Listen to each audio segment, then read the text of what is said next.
How's it going, everybody? Your Average Gamer HD here, and today we're going to be going through the long version of the 6600K Delid.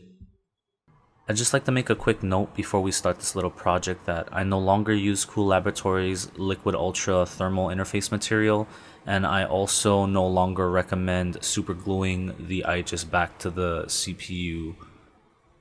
I'll go into details why later on in this video. Here on this table, I have everything that you're going to need for this project. Over on the top, we have Coollaboratory's Liquid Ultra thermal interface material that we're going to be using. We've got some brushes, an orange stick, an Allen key. Over in the middle, we have our Rocket Cool Delid and Delid Tool and some super glue. And over on the bottom, we have the 6600K that we're going to be delidding and some cleaning products. So first, what you need to do is lay your CPU in the delidding tool, making sure that the two triangles are lining up on the same side, just like how you would install your CPU into your motherboard. Next, carefully place the top portion of the Delid tool on top of the bottom and use the supplied bolts to hand tighten them together.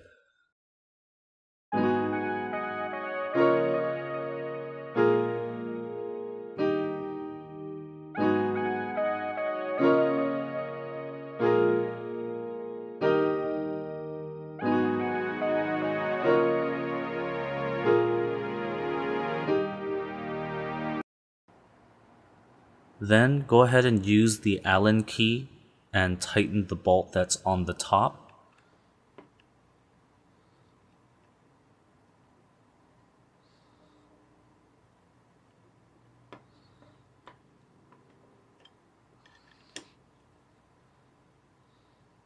Make sure you tighten it slowly, but with a good amount of pressure until you hear an audible pop.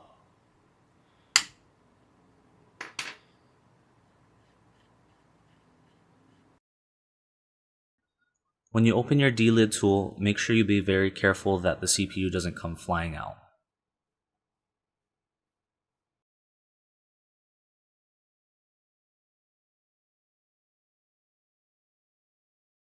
I like to use this orange stick to remove all of the silicone adhesive. So what I've done here is I've used some painter's tape to not only tape the CPU to the Delid tool, but also to mask the area that I'm going to be working with. I don't recommend squirting the liquid metal directly onto the CPU die. Instead, squirt it onto a piece of cardboard, take what you need with your brush, and then brush it onto the CPU die.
So be very careful when you're removing the painter's tape or whatever you have used to mask the CPU. Like I said, the CPU is extremely light, so when you go pulling on the tape, make sure you hold it down with one finger.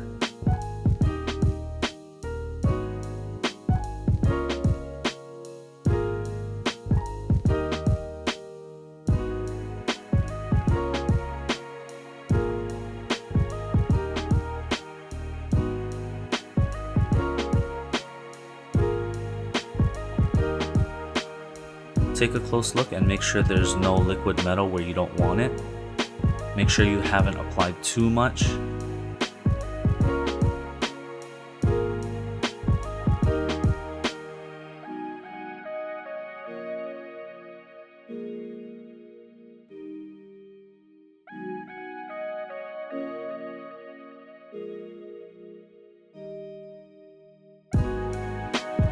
And now what we're going to be doing is gluing the IHS back onto the chip.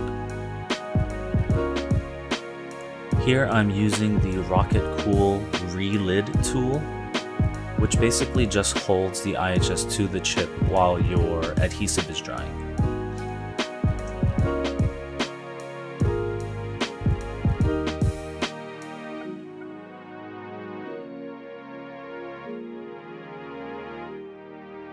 Now we're pretty much done. This is just going to be some footage of me applying adhesive to the IHS and the chip. I want to get into why I no longer use Coollaboratory's products and why I no longer use this method that I'm showing right now.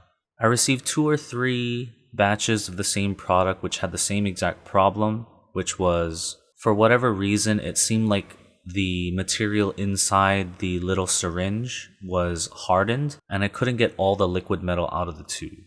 I purchased my Coollaboratory's thermal interface through Rocket Cool's website and also Amazon, and it didn't seem to matter much. I got the same problem regardless of where I got it.